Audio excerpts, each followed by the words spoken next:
Dragi moji gledatelji, ponoć ću danas svima vama koji specijalno imate problema sa varikoznim venama. Znam da veliki broj vas itekako želi pravilnu prirodnu pomoć i ovaj današnji lijek o koji ću vam pričati, ja bih rekao da veliki broj vas nikada nije čuo, a ima potencijalne mogućnosti značajno poboljšati vaše zdravlje. A specijalno će poboljšati situaciju o varikoznim venama, a o tome ću nešto više pričati malo u kasnijem dijelu emisije. Na zadnjem dijelu emisije ću vam zapravo reći kako se ovaj prirodni lijek danas konzumira. Pričat ću vam i preporučiti nešto što vam se naziva bijeli hrast. Da, ovo je za veliki broj vas veliko iznenađenje. Vi ste za hrast čuli, za veliki broj vrsta hrasta mi danas apsolutno znamo, međutim bijeli hrast, a specijalno kora bijeloga hrasta ima nevjerojatne zdravstvene blagodati i o tome više naravno u današnjoj emisiji. Ono što možemo reći, postoje mnoge vrste hrasta koje uspijevaju širom svijeta, ali kora bijelog hrasta možda nije najpoznatija od njih. Pretpostavljam da većina ljudi je upoznata sa stablom, ali je mnogo manje njih svjesno njegove slavne bolesti kao izuzetnog prirodnog lijeka. I o tome ću vam u današnjoj emisiji puno više pričati. Mi kada govorimo o bijelom hrastu, specijalno govorimo o drvetu koji je stotinama godina unatrag poznato kao jedno izvanredno drvo koje raste u Sjevernoj Americi. I specijalno ovdje govorimo o Kanadi i istočnim dijelovima Sjeverne Amerike.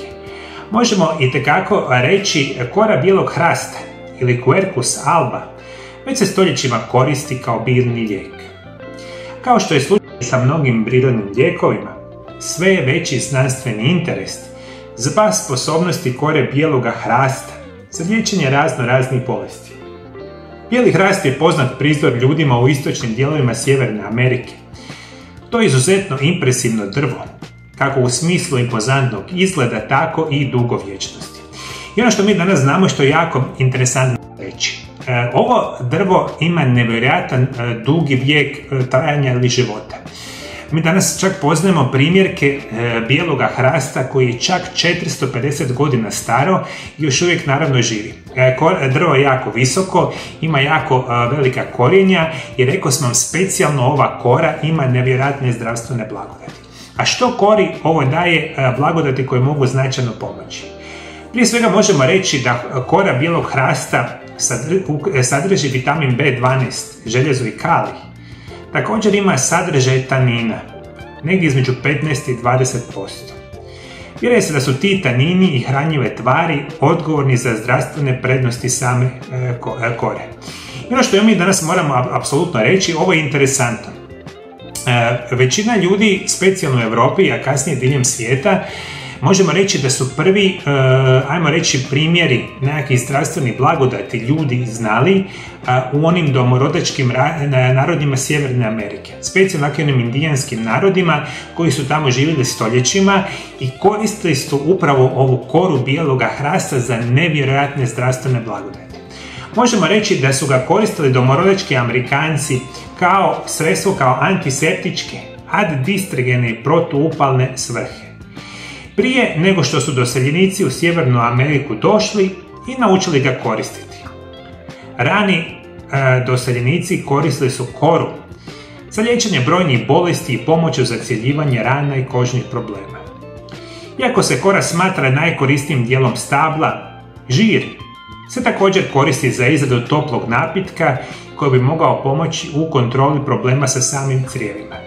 I ono što zapravo želim reći, prva situacija što je vam danas možda je najinteresantnija. Vi konzumirajući preparate od bijeloga hrasta i vi danas možete kupiti u dućanima zdrave hrane, kao čaj, kao tinktura, kao prah i razne druge situacije danas se jednostavno mogu kupiti u dućanima zdrave hrane, specijalno putem internetskih dućana zdrave hrane. Imaju nevjerojatan utjecaj na zdravlje vaših krvnih žila. Ono što je zapravo najgore, kada imate varikozne vene, stjenke vaših krvnih žila sa vremenom iz raznih razloga, o kojima sam puno puta pričao na mome kanalu, počinju slabiti. I oni sitni ventili koji se nalaze vama u krvnim žilama prestanu funkcionirati. Ono što mi danas znamo, ovi specijalni tanini i ove specijalne kemijske supstance koje se nalaze u kori bijeloga hrasta oporavljaju stjenke vaših krvnih žila, jačaju funkcionalnih ventila što se nalaze u vašim venama, prevedeno znači imaju značajnu mogućnosti smanjivanja i prirodnog uklanjanja vaših varikoznih vena. Ono što možemo reći, adistrogeni djeluju sužavanjem i smanjivanjem tjelesnih tkiva iznutra i izvana. Prirodni adistrogeni poput kore bijeloga hrasta imaju razne terapijske prednosti. Interno mogu pomoći u liječenju krvarenja, proširenih vena i smanjiti proljev. Oni također obavljaju neke korisne vanjske funkcije i mogu ograničavati krvarenja i kože, kao i drugih tegoba poput opeklina, modrica, bora i samih ekcema, što je nevjerojatno bitno za reći. Dakle, to vam sve može raditi kora od bijeloga hrasta. Pomaže vam specijalno kod ovih kožnih oboljenja, varikoznih vena. Ono što je još jako interesantno, vidite, kada koristite ovaj prirodni lijek, on ima nevjerojatna antiseptička svojstva. To konkretno znači da ima antibakterijska, antivirusna, čak i protugljivična djelovanja. I mi danas znamo, kada mi koristimo ovu vrstu prirodnog lijeka, sigurno ćemo pomoći funkcioniranju naših specijalno mokraćnog sustava i bubrega. I specijalno ukoliko imate problema kao što su infekcije mokraćnog sustava, dizenterije i vaginalnih infekcija. To je izvanredno reći. Za liječenje bilo kakvih unutarnjih problema možete uzimati dodatke kore bijeloga hrasta, obliku kapsula, tinktura i samoga čaja. Ono što ću vam još preporučiti, kao što sam rekao, kora bijelog hrasta je izvanredna za funkcioniranje i poboljšavanje situacije sa kožom. Ekcemi, dermatitis i psorijaze, ali što je još nevjerojatno bitno za reći, ubrzivat će vam zacjeljivanje vaših rana. Dakle, imali ste nekakvu posjekotinu, nekakvu otvorenu ranu, vi koristeći čak vanjskom upotrebom na ranu samu koru bijeloga hrasta, ovu situaciju smanjujete. Isto tako razmišljajte da pomaže kod ogrebotina ili opeklina. Apsolutno može biti koristan prirodni lijek za čireve u ustima i herpes. Možete ga napraviti i staviti izravno na kožu ili napraviti hladni oblog s korom bijeloga hrasta, čajem ili tekućim ekstraktom. Alternativa je dodati šalicu sušene kore u kadu i pustiti kožu da se upije, recimo imati kao krasnu kupku od kore bijeloga hrasta. Da slučajno imate, rekli smo, koru bijeloga hrasta, možete napiti krasne kupke, napunite kadu punu tople vode, stavite koru bijeloga hrasta, neka se ona upije unutra i kada uđete u samu kadu imate izvanrednu kupku za vaše zglobove, za vašu kožu, izvanredna situacija. Kora bijelog hrasta ima prirodna diuretička svojstva, što znači da može pomoći u promicanju učestalosti mokrenja i količine urina koju proizvodite. Diuretici poput kore bijeloga hrasta koristi su i prirodna alternativa farmaceutskim diuretičkim lijekovima koji imaju mnoge nuspojave. Kao diuretik kora bijelog hrasta može pomoći poboljšavati zdravlje vašeg mjehura, eliminirati bubrečne kamence, što je nevjerojatno bitno za reći. Evo još i par informacija što ćete ostati iznenađeni. Ajmo reći da koristite čaj od kore bijeloga hrasta ili bilo koji drugi preparat. Mi danas znamo da izvanredno dobro djeluje na ove infekcije gornjih dišnih puteva.